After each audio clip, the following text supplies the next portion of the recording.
Welcome to my village and YouTube channel.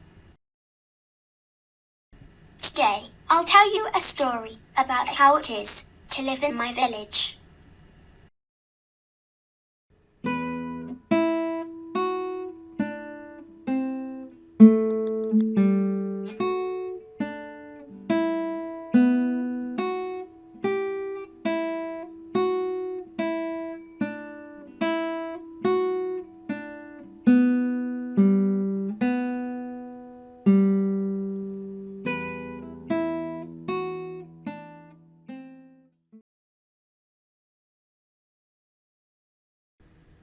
My name is June.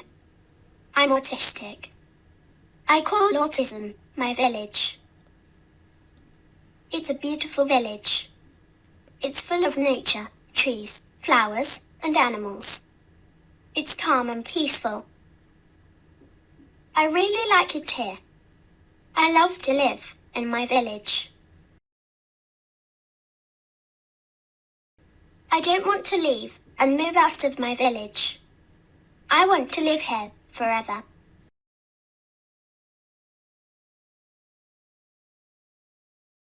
I love the culture of my village.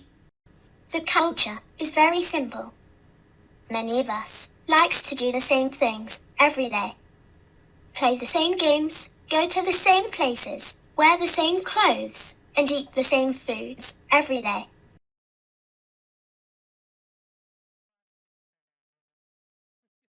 My ways of interacting with you might be unusual, but can be very fun.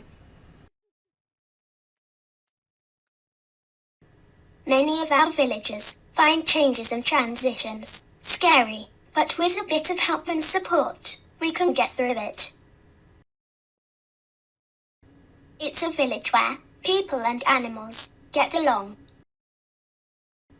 It's a peaceful place to pray. It's a good place for adoration.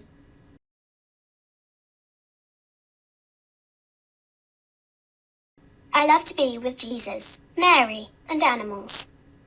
Animals are God's little creatures. Animals are so nice.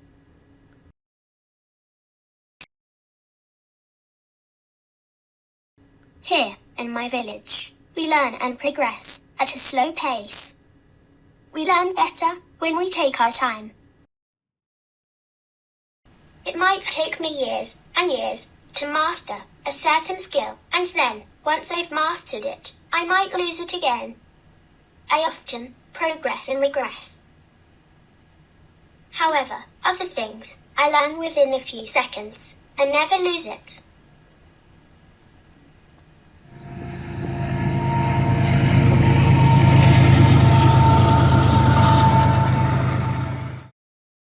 When you travel to my village, you might notice that some of our villagers pass by you by looking at the ground or sky. This is to avoid seeing your eyes. It is not a custom in our culture to look in each other's eyes. Eye contact hurts many of our villagers. We are not being rude, mean, or disrespectful. We are not ignoring you or not listening. It's just not part of our culture to look at you. Please respect this before assuming that we are being rude.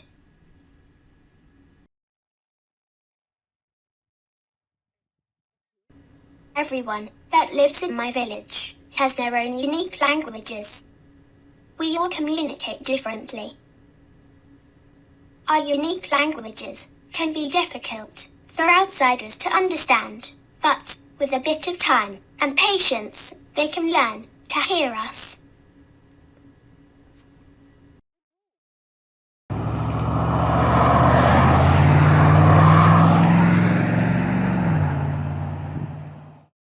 Many of our villagers have sensory sensitivity. My village is not too noisy. My village is not too bright. My village is not too crowded.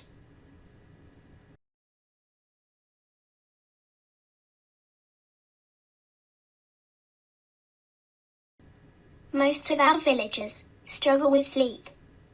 We don't produce the right amounts of melatonin at the right times. Therefore, our bodies might not know that when it's dark outside, it's time to sleep. Sometimes, I'd go through a whole night without falling asleep. I'm right awake, with an abundance of energy. Then, I get extremely tired, and still can't sleep. The next day will be difficult.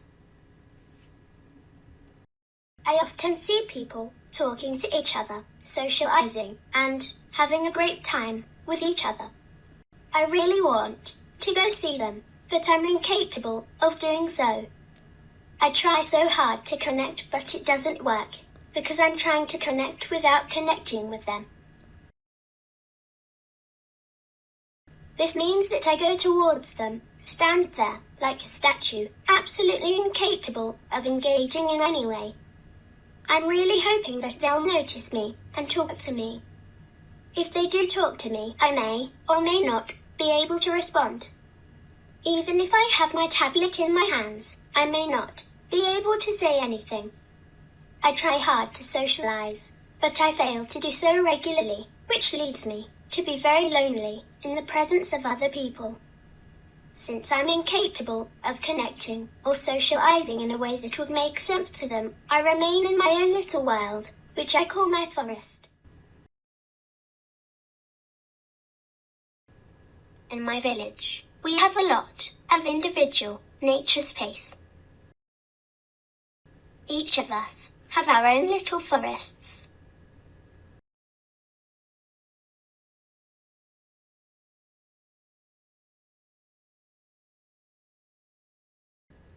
From time to time, I might come out of my little forest to socialize with you for a moment.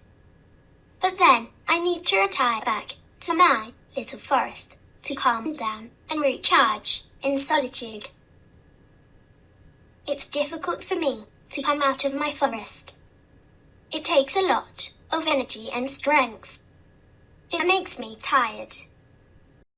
The more that I feel like you don't understand me, or if I sense that you might be trying to pull me out of my forest, the more I want to go in it. I will do all that I can to go back to my forest, as if I need to escape or avoid the craziness of your world. After being back from an outing in your world, it might take me hours or even days to calm down and recharge.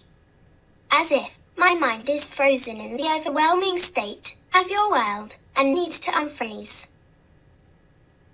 But be careful, a sensory overload is not always a bad thing. Sometimes our villagers enjoyed their outing so much that they can't calm down out of excitement. After lots of sensory overload, good or bad, it's great to be back home in my forest. My forest and the animals there makes more sense to me than your world. I love my forest. My forest is a good place to escape the craziness and busyness of the modern world, which my senses struggles with so much. My village is a place where we find joy and beauty in the simplest little things. It's a place where you can walk outside bare feet, sometimes on tiptoes, and not get judged. It's a place where you can have spinning and stimming parties with your friends. Friends that you might not always communicate and socialize with, but that you enjoy just being around them. We like to be together, even if we don't always play with each other. My village is full of people who care for each other and who loves each other as God loves. Here, you will never see war, because war finds no place when love abides in our hearts.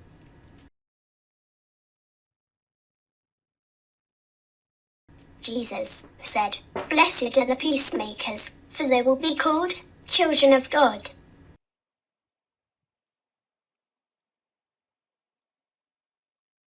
In my village, You don't need to mask who you are.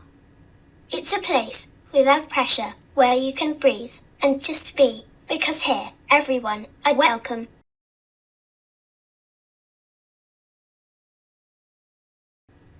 Welcome to my village. I hope you'll love it here.